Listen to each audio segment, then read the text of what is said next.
Pronto, já estamos ao vivo. Pode colocar o texto aqui.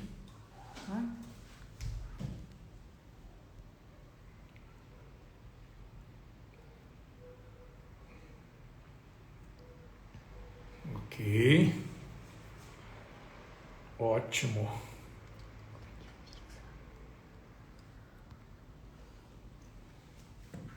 Ótimo. Boa noite a todos. Vamos começar aqui nossa live número 20. Estamos concluindo o nosso ciclo. Hoje vamos bater um papo com Adriano Valim. Meu áudio está chegando bem? Oi, oi. Áudio e vídeo está chegando bem? Vocês conseguem me ouvir bem?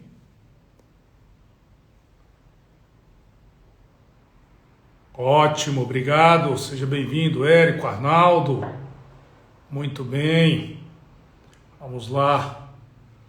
Vamos ver se a gente já está aqui com o Valim. Vamos convidá-lo a bater um papo hoje sobre crimes no mundo digital. Um craque. Vai tirar um monte de dúvidas.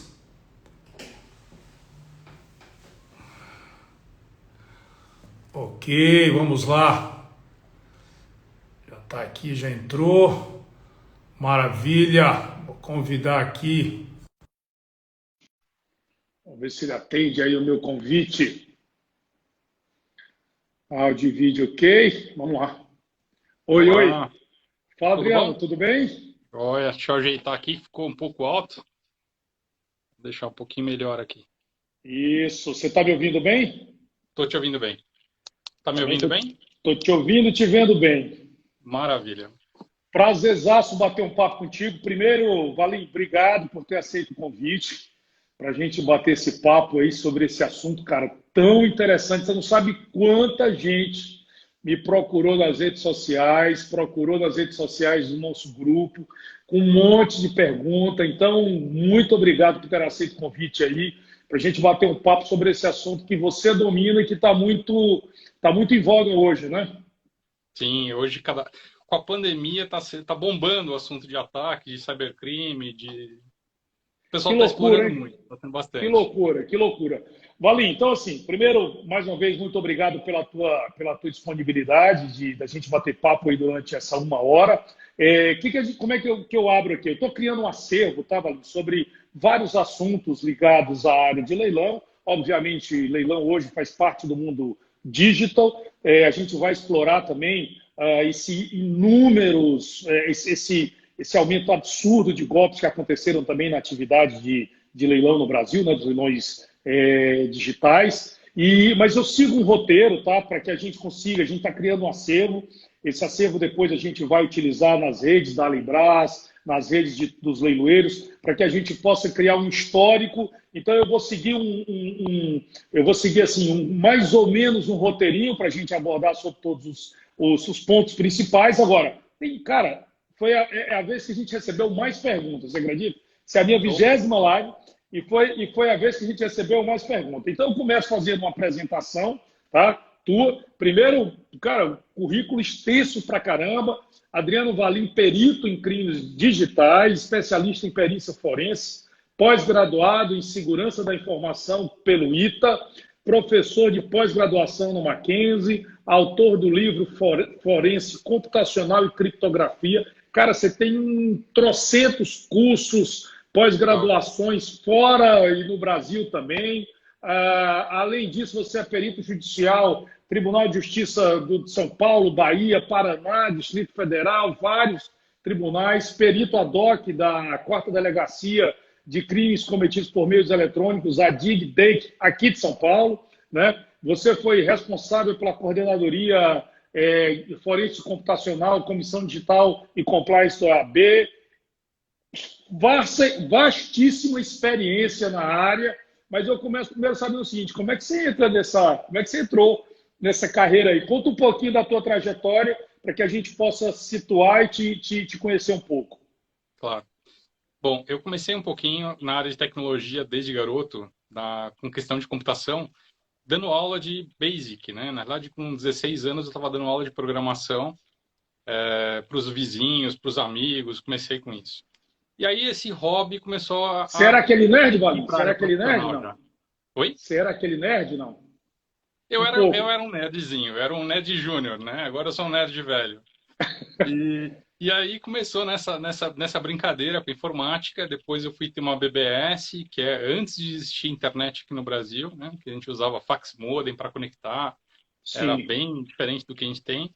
Quando surgiu a internet, eu montei um provedor de internet e segui para essa área. Eu fui o primeiro provedor de internet a oferecer um serviço de anti-hacking. Na verdade, não existia nada de hacking nessa história, tá? Era um pouco diferente, porque funcionava assim. O hacker, naquela época, ele roubava a senha do usuário e ele conectava usando a senha do usuário. Só que todo provedor, ele vê o número de telefone da origem. Então, meu trabalho de anti-hacking era identificar. Quando aparecia um número de telefone com um usuário que não bate, eu derrubava a conexão porque eu Entendi. sabia que alguém roubou a senha. Então, começou na brincadeira do anti-hacking lá atrás. Isso em que ano? Isso em 2000, deixa eu ver. 99, Agora, 2000? não, isso foi em 95. Foi em 95 que isso Caramba. começou. Na realidade, o provedor com anti-hacking, ele foi em 97. Estou tentando lembrar aqui, é 97 o provedor, que era a ImageWeb. Então, começou lá atrás essa brincadeira do anti-hacking. E, na realidade, foi evoluindo. Depois eu fui fazer uma pós-graduação no ITA em Segurança da Informação. No ITA a gente tem muito sobre segurança e era pouco sobre forense computacional. E aí, a partir daí, eu me apaixonei pela forense, comecei a estudar cada vez mais, fui atrás. Busquei todas as pós, então fiz a pós da Darius Impacta, que é uma ótima pós-graduação. Depois fui fazer a pós da Faculdade de Mackenzie, onde eu me tornei professor da pós de forense computacional. Fiz uma outra pós recente também numa outra instituição, né? Então já estou programando uma próxima pós-graduação numa faculdade chamada FTA. E assim vai. Onde surgir pós de forense computacional, eu vou estar lá como aluno também. Valim, uma coisa importante é que é o seguinte, para contextualizar, para a gente entrar nesse papo assim, entendendo um pouco, você fala lá do começo, esse anti-hacking e tal, mas quando é que começa esses crimes cibernéticos? Desde sempre, quer dizer, começa lá no começo, quando começa a internet, ele começa quando você começa a trafegar informação, quando você começa a ter acesso a dados dos outros. Quer dizer, você diria que desde o primeiro dia começa a ter o hackeamento, começa a ter essa criminalidade por trás? Na verdade, o hacking ele vem bem mais tempo, tá? A gente tem casos de hacking de 75, 85, quando começou mesmo a questão da internet no mundo, mas a gente está falando aí internet governamental, né? Na Sim, época não existia, ainda digamos assim, a fechada. internet, mas era o hacking em linhas telefônicas, que chamava phone hacking, né? Então já existia essa questão do hacking. Uma coisa que é interessante entender, o que é o hacking, né? O que é um hacker, por exemplo? A gente pode comparar, para quem já tem uma certa idade, vai lembrar do MacGyver. O MacGyver era um sujeito de uma série que ele achava um palito de fósforo, um chiclete, Sim. ele mastigava os dois juntos e transformava no explosivo plástico. Aquele era o MacGyver, era um hacker, né? E o hacker nada mais é do que uma pessoa que gosta de explorar a tecnologia, de fazer coisas novas. É aquela pessoa que não vai ler manual, ela vai experimentar. Então a gente tem há muito tempo a questão do hacker, né? E hoje, se formos ver, todos somos um pouco hacker. Ninguém compra um celular e vai ler o manual do celular para ver como é que liga o celular, como é que usa o Nesse celular. conceito, sim, né? Esse Já tem. conceito aí um pouco romântico, sim, né? E o problema é que nós temos o hacker do bem, né? A questão da pessoa que gosta de tecnologia e gosta de explorar. E nós temos o hacker ligado ao crime. O Black Hat, que é o chapéu preto, que a gente fala, no termo em inglês, ele é o hacker do mal. É o hacker que está interessado em invadir, em buscar fama ou benefício financeiro, né? Então, assim, esse nós já temos há muito tempo e existem diversas denominações, desde um hacker que ele quer financeiro, quanto um hacker político, que, por exemplo, ele só quer gerar a iniciativa política que ele tem e derrubar as contrárias, né? Então, a gente tem diversas segmentações do ramo de hacking. E formas de atuação também, mas aí a gente, ainda entrando, mantendo um pouco, só para a gente continuar ainda nessa contextualização, quer dizer, esse comportamento ele tem a ver com o próprio comportamento humano, né? Quer dizer, desde sempre você tem o cara que se dispõe a desenvolver, o cara que se dispõe a questionar esse desenvolvimento para o bem e para o mal. né? Então, assim, sempre você veio nessa linha, né? Você era o cara que gostava, era o meio nerd que desenvolvia e, ao mesmo tempo, começou a combater o cara que quebrava esse desenvolvimento, era isso? Na época, era o objetivo mesmo de ajudar os usuários, né? Porque o problema que a gente tinha na internet naquela época, em 2005, 95, dessa faixa até 2008, era a questão de cair as conexões. Quando mais de alguma pessoa conectava numa linha de escada, caía a conexão, né? Eu me lembro, Então, assim, eu sou isso era desse tempo. importante porque atrapalhava muito os usuários. Os usuários estavam lá fazendo um download de uma página, para carregar uma página demorava 1 minuto. Diferente de hoje, que a gente tem links aí residenciais de 300 megas, na época era uma conexão de escada de 29K, então era muito lento. Então esse era um trabalho que a gente fazia, um trabalho de formiguinha, para tentar inibir esse uso. Só que o hacker daquela época era muito diferente do que a gente tem hoje. Hoje a gente passou a ter o crime envolvido, a gente está falando de cybercrime mesmo. Né? Então a gente está falando de quadrilhas extremamente bem preparadas, com alta tecnologia. Caramba, eu vou falar aqui do hacker de celular, do cara que. Hoje, antigamente o cara ia Exato. lá na máquina, né? Tinha que sentar lá na máquina, no computador. Mas, cara, o celular tá na vida da gente, está ali dentro, né, Valim? Assim, é um negócio maluco, né? Exatamente. A gente tem um computador ali, como se diz, né? Com muito mais tecnologia do que a nave que foi para a Lua, né? Então, a gente tem uma senhora máquina ali na mão e ela é muito vulnerável também.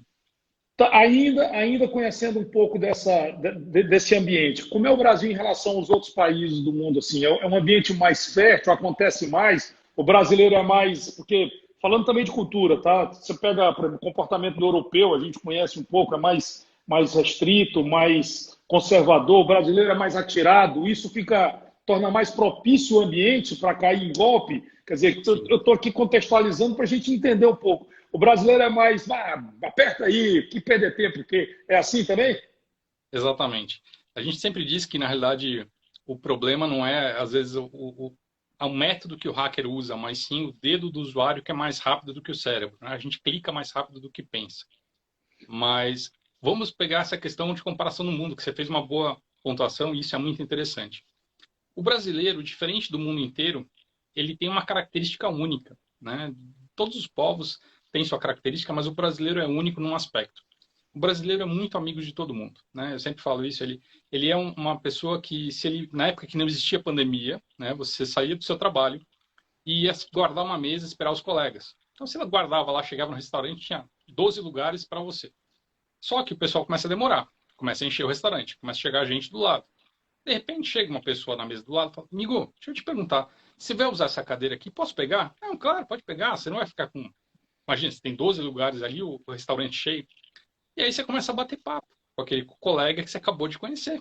E aí você conversa, bate papo, meia hora depois, chega teus amigos. E quando chegam seus amigos, fala: Não Quem entendi. sabe?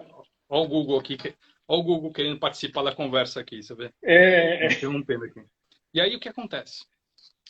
O cara chega e fala assim: ué, você está conversando com esse cara, né? Quem que é? Ah, meu amigo, é o João, senta aqui com a gente, ele está batendo um papo aqui com a gente agora. Então, assim, o cara acabou de conhecer o sujeito que estava na mesa do lado, mas quando chegam os colegas dele de trabalho, que são realmente os amigos, ele apresenta como um amigo.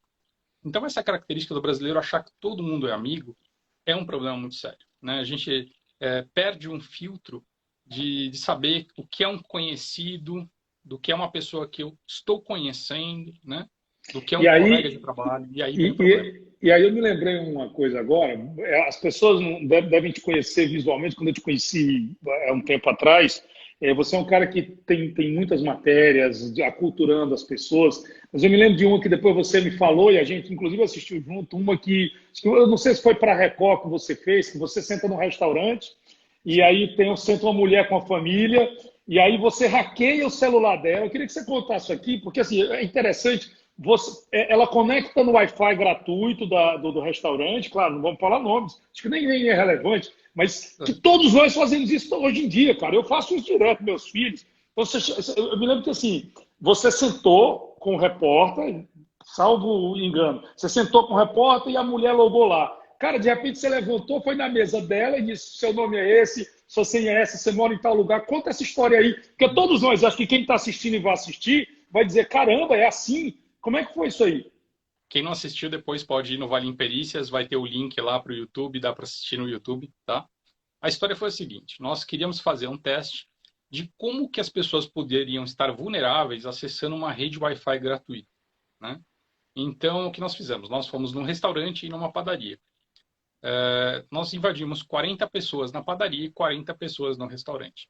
A que foi na Caramba! matéria foi uma só, ou acho que do restaurante foi uma pessoa, na padaria acho que apareceram uns três, porque não deu, né? O tempo da matéria, acho que ela ficou com 30 minutos até, foi uma matéria para o Domingo Espetacular, e aí não dava para editar, para deixar aparecer tudo.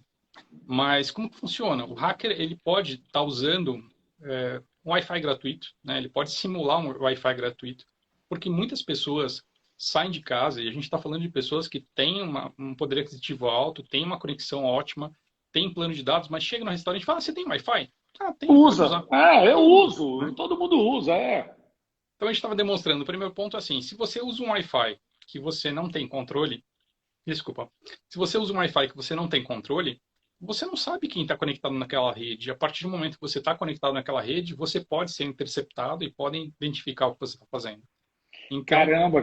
Quer dizer, pode ser é, falsa, né? Você pode pegar sim, uma rede que está simulando a do restaurante, que para você é exatamente. seguro. Quer dizer, nunca tinha passado isso na minha cabeça. Você chega às vezes num shopping, tá lá, aparece shopping tal, você acha que é a rede free, você entra e o cara entrou no teu celular, cara.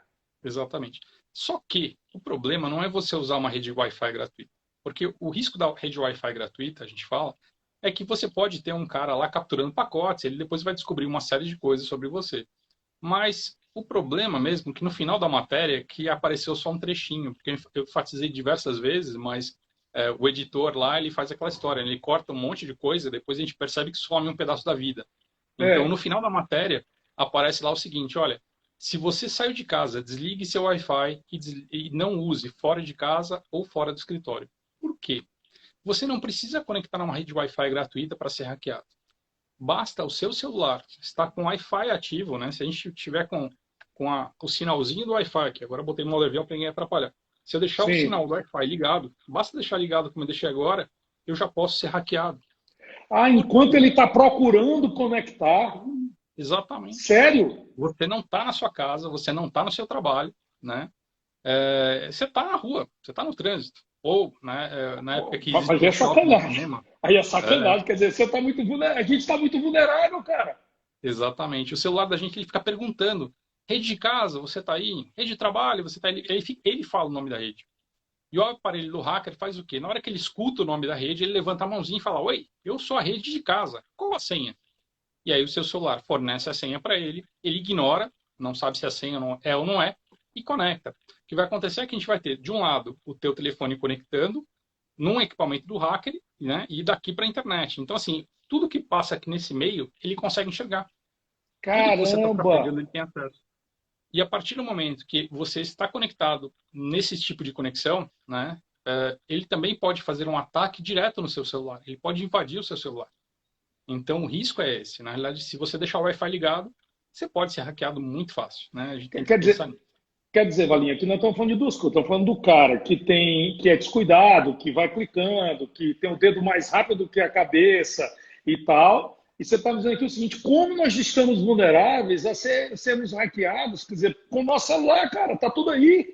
Eu me lembro que a gente também, quando a gente se encontrou a última vez, pessoalmente, aí antes da pandemia, acho que ano passado, a gente estava batendo papo com um advogado, um amigo em comum, e ele estava, inclusive, cuidando do caso de acho que era uma famosa aí que tinha sido hackeado os dados, lembra dessa história? E você Sim, estava ajudando a tentar combater aí esse hackeamento, que, cara, tinham hackeado o celular, não era isso a história?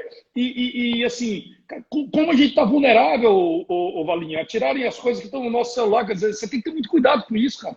Não é só o cuidado com a navegação em si, né? É cuidado com o que está no teu celular e como o teu celular tá configurado. exatamente. O problema, eu te digo assim, não é nem você usar um aparelho de uma marca ou de outra marca, né? A gente tem duas marcas competidoras, a Apple e Android, né? Digamos, as linhas de aparelhos. E a pessoa fala, eu vou usar a linha tal porque ela é mais segura. Não tem isso. Na verdade, a segurança vai depender do usuário, depende do que ele faz. Você pode ter o aparelho mais seguro do mundo, mas se você não tomar cuidado, clicar no que não deve, deixar uma rede Wi-Fi ligada, por exemplo, o tempo inteiro, você pode ser hackeado, né? Mesmo que o aparelho esteja na última versão, a chance de você ter algum dado capturado, de alguma forma ser hackeado, independente se vai ser a invasão do aparelho ou um hacking de uma conta de e-mail, uma conta de Instagram, é possível de acontecer, né? Então, a pessoa tem que se preparar e saber que pode acontecer. A tecnologia que eles usam é ótima e sempre vai dar certo também. Se eles conseguirem a chance, vai dar certo. Eu me lembro de outra coisa que você falou também, que a gente estava batendo papo disso. Você falou o seguinte: olha, avisem para as amigas, para as esposas, para as irmãs, para as mães, que é tanto possível ser hackeado para se você não precisa do telefone no toalete, no banheiro, você vai tomar um banho, não leva, porque o cara Exato. pode hackear, pode capturar a imagem. Na verdade, as pessoas acham que isso é coisa de filme, né, Valim? Isso Não. acontece todos os dias, cara, e parece tão distante, né? A gente tinha um cenário que estava acontecendo o seguinte. As pessoas estavam vazando nudes, né? Aí começava, apareceu foto da fulana nua. Nunca é do homem, né? Sempre da mulher. E aparecia, fulana tá nua. Fulana mandou foto pelada pro namorado. O namorado vazou. Hoje não tem mais isso. Não é a questão do nude que vaza. Normalmente numa relação que depois a pessoa acaba divulgando. A gente tem casos onde o hacker consegue invadir o aparelho, implanta um malware, e aí ele consegue tirar fotos, gravar vídeos, né? Então essa é a preocupação e é por isso que eu falo, cuidado com o telefone, não levem o telefone para o banheiro, deixar lá, as meninas deixam o telefone assim encostado na parede para ouvir música, ler as mensagens da conversa, ficar tocando. Puts. E a câmera aqui está filmando, pode pegar um busto, né? Ou então deixam em cima da pia do banheiro, o telefone assim, ó, né? Com a tela para baixo, mas a câmera aberta aqui em cima. É uma câmera grande angular, mesmo que ele esteja em cima da pia do banheiro, do balcão, vai pegar um nude de busto. E aí o criminoso faz o quê? Ele entra no Facebook dela, vê quem são os amigos e ameaça mandar esses nudes para todos os amigos, pede chantageia com pedido de valor. Então a gente tem um, um tipo de ataque muito pesado nisso, porque mexe com a honra, mexe com a intimidade da Caramba, menina, isso é complicado. é um troço terrível, é devastador, né? Quer dizer, para as pessoas. As pessoas não sabem lidar com isso, né? É uma situação terrível, porque uma coisa é você tem um hackeamento de dados, você tem, por exemplo, falando aí ainda nisso, você tem o hackeamento do celular ou dos dados bancários, por exemplo, você tem os dados pessoais, né? E esses dados são utilizados. Claro que imagens privadas, isso não tem nem o que discutir, mas, por exemplo, quando o cidadão pega dados da pessoa e utiliza esses dados, isso é crime também, né? Utilizar esses dados. Eles estão cometendo um crime, eles vão se passar por um indivíduo, por exemplo, né? Imagina que ele rouba o nome do João. Ele pega o nome do João, os dados do João, abre uma conta bancária em nome do João, faz empréstimo. E nunca vai pagar esse empréstimo, por exemplo. Ou ainda pior, além de fazer isso, ele emite boletos, que agora tem ferramentas que permitem emitir boleto para a pessoa física, e ele emite boleto e manda para um monte de gente aplicando golpe no monte de gente. Né? As pessoas pagam esses boletos achando que vão receber, por exemplo, um notebook de 10 mil vai sair por 5 mil reais. Sim. E aí elas vão em cima de quem? Vão em cima daquela pessoa que estava aparecendo, daquele documento. E a vítima não está nem sabendo, ela não sabe que roubaram os dados dela, não sabe que foi invadida, não sabe de nada. Só que isso, na realidade, esses dados, essa parte do golpe, ele não precisa invadir a pessoa. Isso a gente tem na internet diversos lugares que estavam vendendo dados pessoais a valores de tipo 40 centavos por CPF. Então, assim, existe um comércio de dados muito grande e isso abastece o crime digital.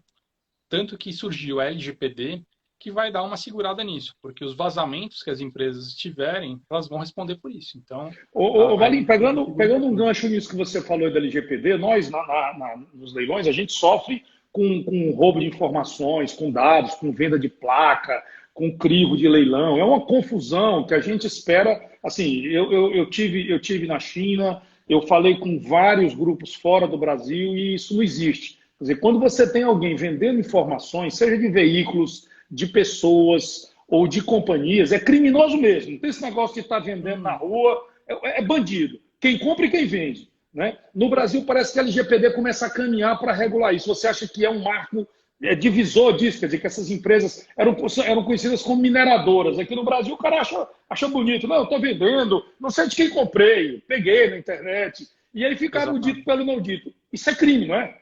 Sim, é crime, caracteriza como crime. Na realidade, ele pode caracterizar com uma série de coisas, como, por exemplo, roubo de sigilo industrial, comercial, né? Porque você tem uma Uhum. base de clientes lá que é ter o segredo do negócio. Então, uma vez que isso está Perfeito. vazando, ele está cometendo um crime, ele pode responder por isso.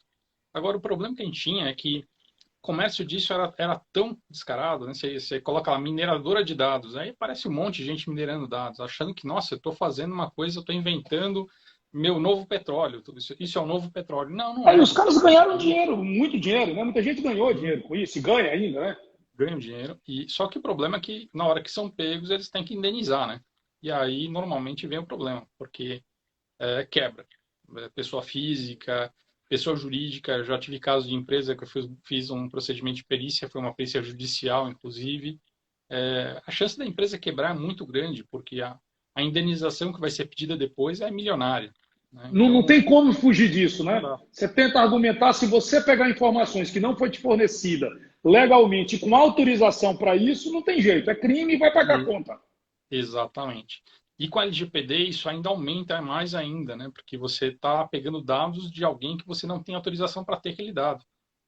Então você responde e a multa vai ser pesada, né? Quando entrar em vigência a lei, aí a multa vai ser bem pesada, porque na realidade a gente vai ter É, vários órgãos que aplicam multas acumulativas, né? Então fica nós pesado. vimos isso, nós vimos isso, quer dizer, como eu falei, a gente sofre muito, leiloeiro, porque a gente vive numa, vamos dizer assim, numa construção do mercado, né?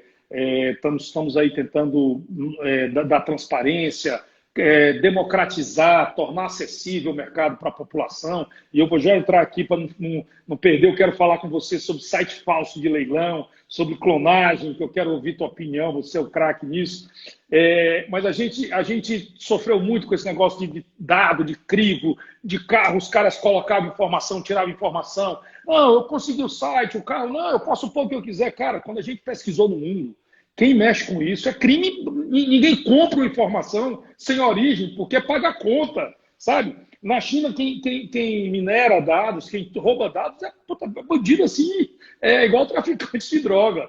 Os caras fazem, mas é bandido. A Europa nem pensar num troço desse, né? Então, assim, parece que isso no Brasil tem dias contados, me parece, né? Sim, sim. O Brasil, como sempre, sempre foi a terra sem lei, né? Na realidade, aqui o crime sempre buscou aqui. Sempre, onde que o cara aplicava um golpe na Alemanha, vou morar onde agora? Vou morar no Brasil, né? Sempre foi É essa verdade. filosofia. No É Brasil, a gente verdade. sempre teve a história da lei de Gerson, né? Da vantagem. Ah, nossa, o cara deixou o banco de dados dele, eu consegui acessar, vou coletar os dados e vou usar, Eu né? sou esperto, É meu lucro, eu né? consegui o banco de dados do cara.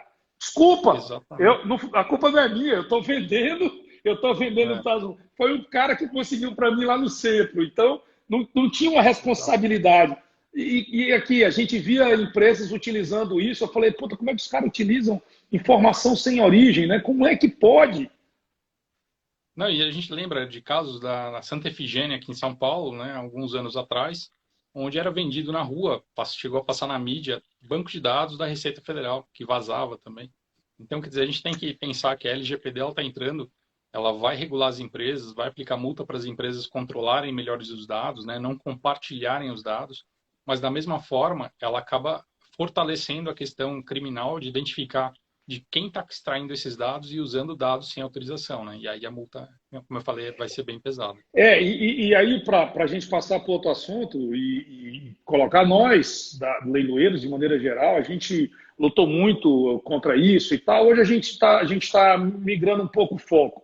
A gente agora estamos preocupados, inclusive já dividi isso contigo, em auditar cada vez mais os nossos sistemas, estamos nos preparando para fazer um trabalho coletivo grande, para poder estruturar, porque, cara, isso não é problema mais nosso. Pegar dado, vender dado indevido, isso é problema de polícia. Né? Então, assim, não é mais problema de mercado. Né? A gente achava que isso era problema de mercado. Pô, você está prejudicando, está tirando dinheiro do carro, está desvalorizando um carro que não deve ser desvalorizado, o cara está dizendo que o carro é ruim sem o carro ser ruim, está crivando. Cara, isso não é mais problema nosso, nem de Uhum. mercado mais. Para nós, hoje, a nossa visão é que isso é problema de polícia. Quem quiser comprar essa informação, que compre. Quem quiser utilizar ela, que compre. Nós lavamos a mão, não interessamos mais para isso. É questão de tempo, né? Porque quando a LGPD entrar em vigor, nos parece que isso não tem mais volta, né, Valim? Com certeza. Sem contar que isso acaba afetando muita gente, não só os leiloeiros, como também afeta quem está comprando, né? Porque a Sem pessoa pode dúvida, ser sem vítima de dúvida. algumas informações erradas, pode ser prejudicada. Então, de repente, ela compra um carro no leilão, e aí depois aparece um crivo, por exemplo. E o carro que ela comprou no leilão agora vale metade do que ela tinha, entendeu? Ou uma coisa do gênero, né? É o mesmo É. veículo, continua tendo a mesma procedência, foi, de repente, um leilão particular. Então, assim, a gente Qua- percebe que isso Quando no mundo gera todo liquidez. o leilão é uma referência de carro com procedência.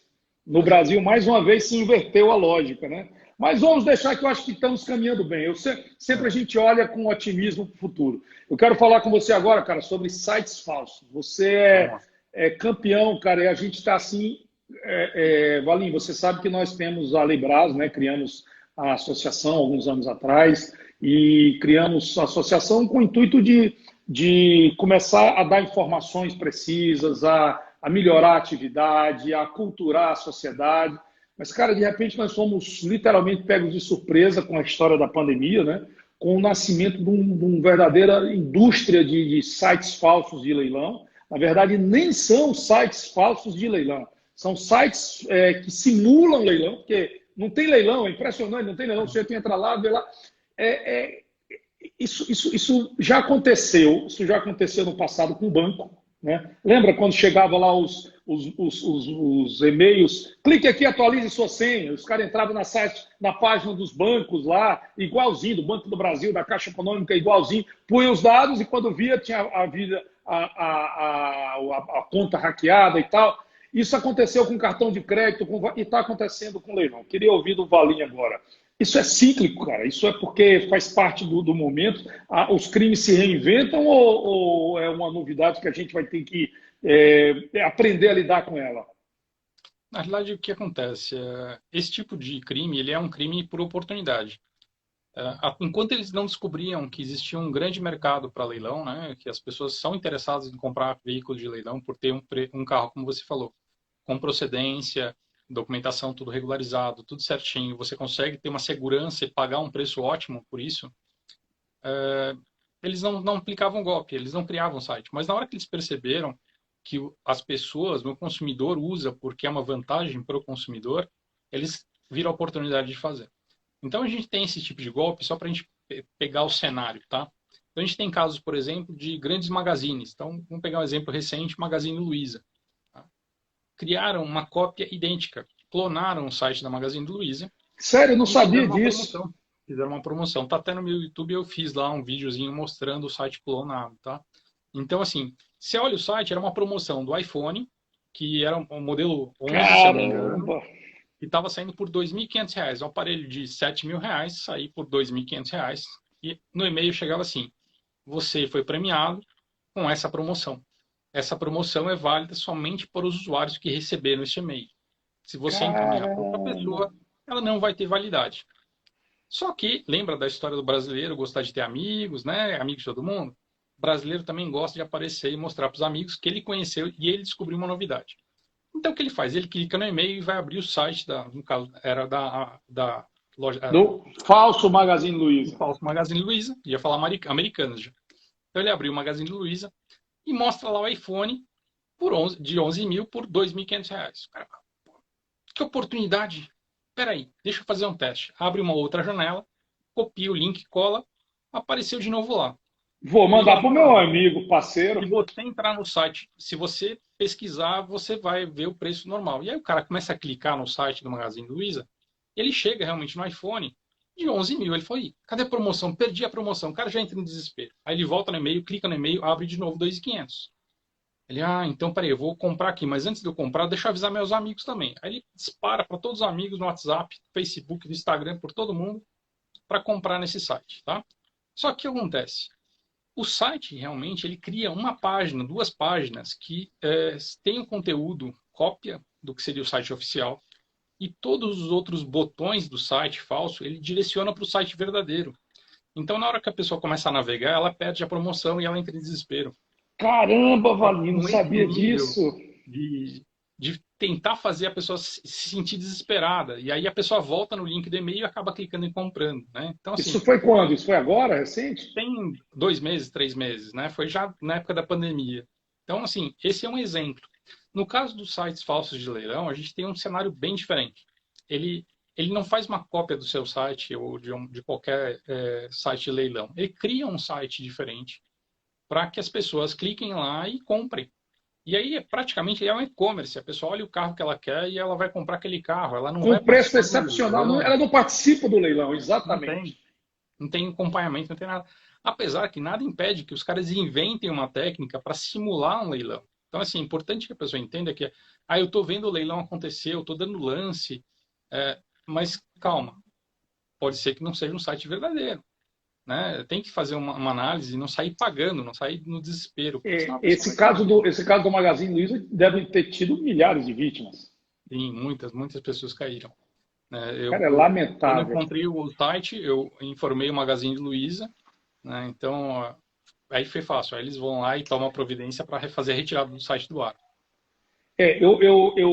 Duas coisas são importantes que eu destacar para você. A primeira é o seguinte: no caso dos leilões, especificamente, para nós que temos, que vivemos, que estamos na atividade, é grosseira a falsificação, é estúpida até, chega a ser tosca, mas para quem não é perfeito. Quer dizer, entre nós acharmos algo grosseiro, né? Mas isso aqui não é leilão, os caras estão botando o carro.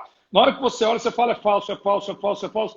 Mas para o leigo assim, é completamente atraente. Parece que tem disputa, tem lá agora vários lances, é você e tal. Então, assim, é muito difícil, né? Uma pessoa leiga não cair. Exatamente. Eles simulam o máximo possível de veracidade do site para tentar enganar. Né? Então, assim, a pessoa tem que se preparar mesmo. Tá? Se a pessoa não tiver um pouquinho de noção de que ela pode ser vítima e ela confiar no que ela está vendo, ela pode ser enganada. Porque Nós por mais criamos, perfeito seja possível.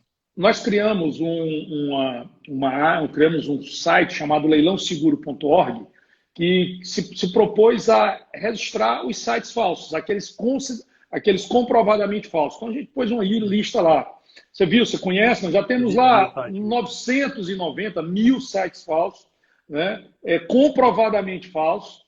E duas coisas eu queria ouvir tua opinião. A primeira coisa importante é o seguinte: como é que nós podemos, assim, a visão do Valinho, cara que conhece, que está há décadas aí desvendando as maiores, vamos dizer assim, os crimes cibernéticos no Brasil, o que a gente deve fazer? Eu tenho dito nas entrevistas que tenho concedido que, além de, claro, registro de polícia, lutar para derrubar, que a nós só cabe informar a população, né? A nós só cabe informar a população, porque eu acho que o aculturamento é a coisa mais importante. Mas o que você acha, Valim, que pode ajudar mais a fazer isso? É realmente aculturar? É ir para o mundo digital e tentar dar mais informação? Na realidade, é uma briga, né? É uma briga bem complicada. Porque quanto mais que você... É importante você trabalhar com a questão de conscientização, orientar os usuários, sem dúvida nenhuma. Por outro lado, sempre eles vão estar inovando e criando soluções novas para conseguir enganar mais pessoas. E a gente está tendo um volume de pessoas hoje que estão no digital cada vez maior. Só que as Sim, pessoas que estão entrando para o digital agora são pessoas que não tiveram, digamos assim, uma educação digital. Né? Não são as crianças que estão nascendo hoje com o celular na mão, com certeza daqui a 20 anos, 30 anos, eles não vão cair nesses tipos de golpe, né? Eles já vão estar muito mais escolados, sabendo o que está acontecendo. Mas quando a gente fala de pessoas que nasceram numa década que a gente não tinha essa conectividade, né, estão se adaptando, então aí essas pessoas são grandes vítimas. E por mais que a gente faça um trabalho de divulgação, é difícil de chegar neles. Então é um trabalho que eu digo que assim, o ideal é que a família e os amigos orientem. Né? Não legal. adianta não adianta a gente tentar chegar neles, mas assim, é um trabalho de formiguinha. Eu sempre digo que nós somos como se fosse uma gota do bem, né? E uma única gota não consegue fazer muita coisa, mas é uma gotinha.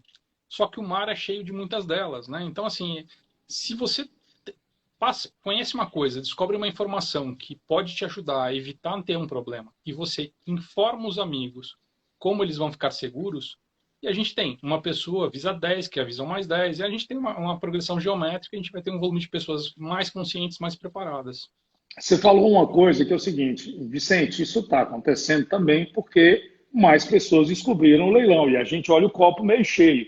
Quer dizer, a gente está falando em leilão como nunca se falou na história, porque as pessoas estão ponderando, estão tendo contato, estão indo atrás. Alguns colegas, alguns parceiros ficam, puxa, mas que pena que agora que estão procurando o leilão, os caras estão se dando com site falso. E eu não, eu vejo o contrário, eu acho que é a oportunidade de aculturar. Eu acho que a oportunidade de você dar um salto, como foi, ninguém deixou de operar com banco, quando todo mundo, muita gente, todo mundo, quando muita gente sofreu golpe, né, nos anos, sei lá, 2000 até 2005, 2010, que era muito constante. Você também tem essa percepção de que olhar o copo meio cheio como uma oportunidade, de que daqui a pouco todo mundo vai continuar negociando em leilão de uma maneira mais segura, aqueles que se conseguirem comunicar melhor, dar mais segurança, vão conseguir atingir esse objetivo? Você acha que você tem essa percepção? Ela é boa também?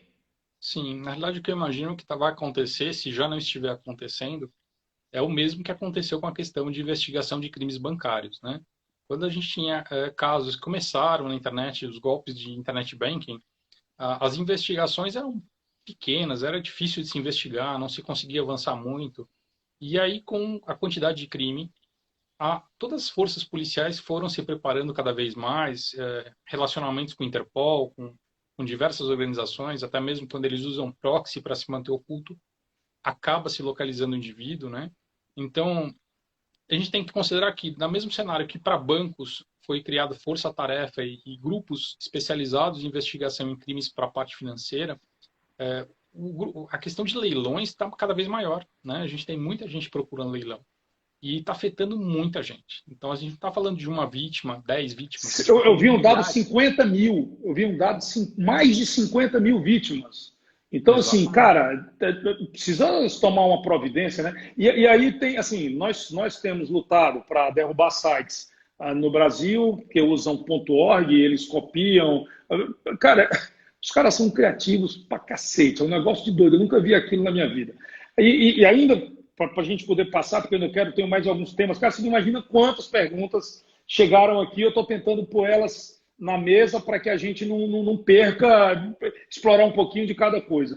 Além disso, os caras utilizam domínios.com, porque estão fora do Brasil, consequentemente eles se protegem um pouco dos meios da polícia derrubar rapidamente. Explica para a gente, para eventuais, sei lá, leigos como eu, como leiloeiros ou pessoas, por que o cara põe num .com, por que é difícil a gente conseguir tirar um site.com bem mais difícil do que um .com.br, por exemplo. Explica para a gente essa dificuldade, você com a tua experiência aí. Na verdade, hoje a gente consegue tirar um site.com tão rápido quanto o site.com.br, tá? O que dificulta muito é que muitas vezes a pessoa não sabe fazer a solicitação para o provedor e comunicar que está sendo é um golpe, é um site falso. E o site, eles têm dificuldade de entender a nossa comunicação e vão acabar deixando, porque eles não acreditam que é ou que não é. Então, cria essa dúvida. Então, eles acabam se beneficiando por isso. Um outro ponto também, eles acabam usando isso como forma de se ocultar. Porque aqui no Brasil, a pessoa tem que fornecer um CPF. Nos domínios internacionais, não existe a obrigação de você fornecer um CPF. Você fornece seus dados e faz o registro. Então, acaba se tornando mais fácil ainda de fazer o registro. Uma outra questão é que no Brasil você tem basicamente uma entidade fazendo o controle geral dos registros, que é o Registro BR, e tem algumas outras empresas que têm a concessão para poder comercializar domínios também. Mas quando a gente fala de domínios internacionais, a gente tem centenas ou milhares de empresas no mundo que comercializam domínios internacionais. Então eles tentam despistar um pouquinho, cada vez registrando num provedor, fazendo de uma forma diferente. Interessante, cara. Usam essas técnicas para tentar se ocultar. Quer dizer, não é tão somente para ter essa dificuldade, mas principalmente para se ocultar. Quer dizer, o .com não exige que haja um CPF. Ainda que o cara fosse usar um CPF falso, seria mais fácil de constatar que aquele CPF era falso, portanto, para derrubar, não é isso? Sim, exatamente. Então, tem essa característica. Valinha, agora, outra coisa, você é especialista em crime cibernético de maneira geral, eu falei dos sites, agora, cara, você não imagina a quantidade de golpe envolvendo a palavra leilão que acontece utilizando ferramentas como Facebook, WhatsApp, Instagram. O cara cria lá um Instagram, leilão aqui, VIP Leilões, vou falar o nome do nosso aqui, VIP Leilões, põe foto minha, por exemplo, vou falar o meu nome, porque tem, e diz lá, eu estou aqui vendendo uma moto, compra da minha uma moto custa 10 pila, manda 1.000 na minha conta aqui que eu faço agora. O cara vai na internet, bota lá Vicente, vai encontrar um monte de coisa minha, vê lá eu aqui, entra lá no live, eu falando com o Valim, fazendo a live sobre segurança, eu dando entrevista para falar, puta, esse cara é um cara de leilão mesmo. Então, consequentemente, eu vou lá agora e vou comprar a moto do cara, e o cara cai num golpe. Cara, como é que pode evitar um troço desse? O cara pega a tua foto do Valim, vai lá e fala, ó, manda aqui R$ 1.000 que eu vou dar um curso sobre segurança, como nunca clonarem teu telefone, pá, pá, pá, pá, pá. E aí, como é que você pode impedir um negócio desse?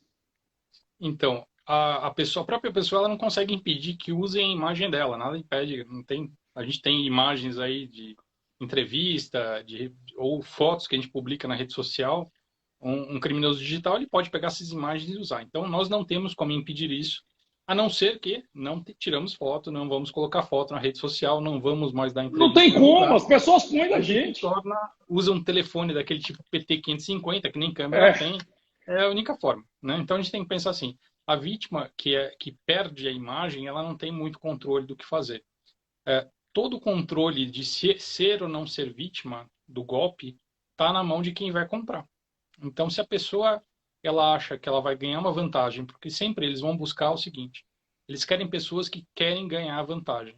Ah, eu quero comprar algo por um preço melhor. Sempre vai ser a regra, vai ser essa. Sempre você vai ter um produto que custa, por exemplo, R$ 1.000, mas naquele site, naquela promoção, naquela coisa especial, ele está saindo por R$ 100, né? De 1.000 caiu para 100, caiu para 500. De repente, um valor que você olha e você sabe que, cara, é impossível desse produto ser comercializado nesse valor. Ninguém comercializa.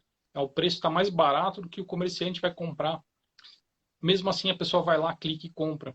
Entende? Então, assim, tem muito a é ver jogo com da a, com vítima. a, a vontade de. A vítima tem muito com a pressa para fazer um negócio, aquilo que você falou, puta, oportunidade, vou fazer um Sim, grande negócio na hora. Isso contribui muito com o golpista, vamos dizer assim, não sim, contribui? facilita. A gente tem que pensar também o seguinte: não importa, às vezes a pessoa ela está pagando, por exemplo, o produto vale 10 mil. Vamos pegar um carro, vamos pegar um carro de 30 mil que está sendo leiloado num site falso por 25 mil. Tá um preço que está no mercado, está próximo, pode até ser um site verdadeiro que vai ter nesse preço. Então a pessoa não está indo agora mais para a questão da grande vantagem de se dar bem. Ela viu uma oportunidade, tudo parece bonito e ela vai fazer a negociação. Só Sim, que, como que a pessoa pode perceber? Geralmente eles vão ter muita pressa em fechar o negócio, né? isso, Então, assim, se você exatamente. não fechar agora, se você não fechar amanhã, você vai perder a oportunidade, já tem outra pessoa que vai querer pegar o produto, você perdeu, ou até fala, olha, você já perdeu, tivemos que vender para outra pessoa. A pessoa fica desesperada, não, pelo amor de Deus, já estou com o dinheiro aqui na mão para fazer, entendeu? Então, assim, eles vão se aproveitar disso. A pessoa tem que ter esse feeling de saber que Não, eu acho até uma coisa interessante que é o seguinte: uma vez nós publicamos não sei se foi no Instagram, foi no Facebook, uma dessas mídias sobre motos e tal, não sei o quê. Cara, impressionante a quantidade de pessoas que entraram perguntando: vende para mim, meu amigo comprou, e a gente não entendia aquilo. Depois a gente foi entender que tinham pessoas usando a marca da nossa companhia e oferecendo as motos. Cara, copiaram exatamente igual, como se fosse. Você posta lá, leilão, dia tal, certo? O cara copia exatamente igual e fala assim: clique aqui que eu vendo para você por um preço mais barato antes do leilão. O imaginário das pessoas, caramba, eu vou aproveitar essa promoção agora, igual que você falou lá que clonaram lá no Magazine Luiza, né? Eu vou comprar agora aqui, vou ter essa oportunidade. Então, isso é muito, vamos dizer assim, isso é muito difícil de você combater, não ser com informação, né? sim. O problema disso, eu vou te falar que é assim, Vicente, quando alguém compra um veículo, qualquer coisa, uma promoção dessa, que está usando a sua imagem, está usando a imagem de uma empresa, e ela depois ela descobre que ela foi vítima de um golpe que ela não recebeu, ela não acha que ela está recebendo, está sendo vítima de um criminoso que é outra pessoa. Ela acha que o Vicente, que é a empresa X ou a empresa Y, que é a empresa que está aplicando o golpe. Não, eu tenho Então, colegas que respondeu, que teve que se defender em PROCON, em processo criminal, que teve que responder por estelionato, cara, porque utilizaram o nome. Eu vou te contar um caso, eu não vou citar nomes, que aconteceu essa semana. Nós recebemos um colega aqui que foi nomeado leiloeiro há algum tempo atrás, ele nunca fez um único leilão. Ele pediu licença, foi advogar, nunca realizou um único leilão. Ele está com 14 processos criminais porque utilizaram o nome dele e ele, sem saber, sequer se defendeu, e foi respondendo processos criminais em cima de processos criminais, um atrás do outro, por estelionato, por ter dado golpe. Cara, isso é um troço insano, sabe? E, assim, Valim, a gente, aí vai a minha pergunta para você. Caramba, nosso tempo está acabando, ainda tenho pergunta. Como é que faz para... Não tem jeito, não tem o que fazer. É muito complicado. Para a vítima é bem complicado, porque ela vai ter que provar que não era ela. Então é um detalhe bem difícil de fazer. Cara, que Assim, coisa é difícil, uma hein? situação que, para o leiloeiro ser leiloeiro, ele tem que ter uma idoneidade comprovada, é uma série de questões. É muito Além difícil de ser ser leiloeiro. honesto, tem que se manter muito honesto, porque você tem que comprovar mensalmente, anualmente a sua honestidade. E agora você está exposto, porque seus dados são públicos, meu CPF, meus dados estão em todos os editais públicos no Brasil. Inclusive, vamos lutar para isso ser omitido em função da LGPD. Nós vamos lutar, porque hoje mudou, quando a lei previa que a gente tinha que estar com os editais expostos, era em 1932. Hoje é um troço assim insano. Deixa eu te fazer uma pergunta, bem rapidinho, porque ainda tem uma última que eu não posso deixar de te perguntar. O Facebook, ele demora mais? Parece que para o cara criar uma página falsa e começar a dar golpe é rapidinho, para você tirar essa página e dizer, esse cara está usando minha foto, minha imagem e tal, não sei o quê, o Facebook, isso, ele tem direito a fazer isso. Quer dizer, para quem está correto, é a maior dificuldade do mundo. Para o cara que faz o golpe, ele tem o direito. É assim mesmo, Paulinho? Não tem como. Infelizmente é assim que está acontecendo, né? Até eles conseguirem tirar a página do ar, ou melhor, até eles quererem tirar a página do ar, vai demorar um pouquinho. Então, a gente faz um monte de denúncia, comunica, abre chamado, faz de tudo e demora bastante para derrubar. Tem casos que está demorando quase um mês para derrubar uma página. Então, assim, isso favorece o crime, né? Está ajudando só o cara que está aplicando o golpe. Cara, é um negócio impressionante o que está acontecendo. A gente tá muito assim, está muito focado nisso. Nós temos aí, Valim, mais 4 minutos. Se Eu, quiser antes de abrir uma segunda live, fico à disposição também, porque Cara, acho que a gente tem não, bastante coisa aí. eu vou te contar uma coisa. Eu não tive nenhuma live até hoje com tantas perguntas como a gente teve. E eu vou te falar um negócio, cara. Eu acho que esse assunto vai voltar. Vou manter, porque eu tenho o pessoal do marketing. Eu já recebi aqui uma mensagem. Agenda outra com temas específicos. Já estão cheios de temas aqui. Então nós vamos fazer outra com temas bem Aí a gente vai bem específicos. focado, vamos bem Bem focado. focados, bem focados. Muita gente com interesse sobre a questão dos celulares. Você falou de celular aí, isso é um negócio que todos nós estamos vítimas disso. Eu queria, cara, te agradecer imensamente pela tua disponibilidade. Você é uma referência nessa área. Queria que tivessem muitas pessoas se animando, se empolgando com essa atividade, porque hacker pode nascer todo dia, precisa nascer mais Valim, mais pessoas interessadas em se tornar peritos, hackers do bem, vamos dizer assim, não sei se o nome é esse, né? Aqui eu vou perguntar aqui, o Dib, perguntando, ele já colocou algumas mensagens sobre os leilões de arte online, e eu vi, Dib, esse é um dos assuntos, você colocou aqui, diz que tem expectativa ou experiência sobre fraude que você viu em leilões. Eu li todas as suas mensagens, elas estão aqui. Não era o tema do nosso assunto, Dib Francis S. Não era o tema do nosso assunto, Dib, mas fica tranquilo. Todas as mensagens que você colocou, elas estão aqui, tá? Não, nada foi perdido. Esse é um dos temas que a gente vai voltar sim, tá bom? Fica tranquilo. Eu que te agradeço, cara. Eu que te agradeço. A gente viu suas mensagens aí, mas é porque o tema não era. Eu vi que você falou sobre fraude em leilões, lances e leilões de arte. Não é o nosso tema, mas a gente vai abordar, tá bom? Te agradeço aí a participação. Pode ter certeza que a gente vai abordar. Valim, 3 minutos, cara, para você falar o que você quiser, mas principalmente para que você possa nos dar aí mais um pouco de sugestões de como nós, independente de leilão, mas como nós podemos nos comportar, nos proteger nesse mundo tão encantador, mas ao mesmo tempo tão apavorante, né? Que é o mundo digital. Acho que 2 diquinhas básicas, né? A primeira lembrada, a primeira coisa que eu falei, o dedo ele nunca pode ser mais rápido do que o cérebro. Não, nunca olha para uma coisa, nossa, que demais, clica com o mouse ou vai com o celular lá e já clica no celular. Não. Receber uma coisa, uma oferta, uma coisa muito interessante, tem uma oportunidade, vai com calma. Usa o dedo da seguinte forma. É um link, clica, segura um pouquinho, vai aparecer no celular, por exemplo, a opção de copiar. Você copia o link, abre um bloco de notas ou uma mensagem de SMS, cola numa mensagem de texto e você vai ver o link que está aparecendo. De repente você está vendo lá que o link é um .ru da Rússia, alguma coisa estranha. Então, esse é um ponto Já. importante.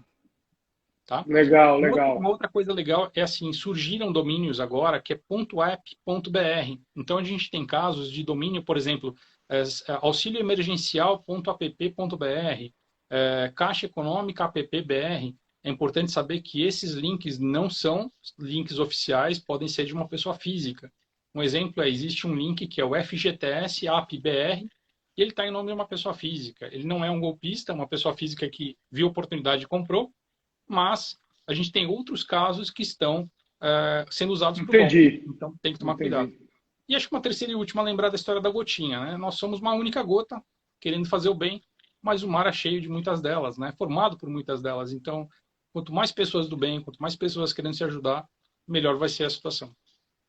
Poxa, Valim, mais uma vez, muito obrigado. Já vou aqui deixar um compromisso, cara. Vamos fazer outra live. Já quero que você se comprometa para a gente fazer outra live, porque esse assunto a gente vai explorar ele bastante. Nós estamos criando esse acervo. Depois que ele tiver concluído, nós temos mais de 500 mil entre seguidores, clientes, só nas nossas bases, mas nós vamos levar isso para as bases de todos os nossos parceiros. Então a gente vai fazer um grande acervo. E você é a referência em segurança no mundo digital e a gente tem muito orgulho de ter você como amigo, como parceiro da Leilaria. Tá bom? Obrigado, obrigado. Valim, muito obrigado mais uma vez, pessoal. Obrigado a todo mundo que assistiu a gente ao vivo aí. E quem está assistindo depois, né, no IGTV, se tiver alguma dúvida, pode mandar também mensagem que a gente tenta ajudar aqui no máximo possível. O que der para fazer, a gente faz. É isso aí, vai ficar disponível no IGTV, vai ficar disponível essa live. E mais uma vez, obrigado a todos aí que participaram. Estou vendo as pessoas pedirem para fazer mais uma live. A gente vai fazer, já está garantido, o Valim já se comprometeu. Valeu, um grande abraço, obrigado a todos. Um abraço mais uma vez, Valim. Tchau, tchau. Um abraço, até mais. Tchau, tchau.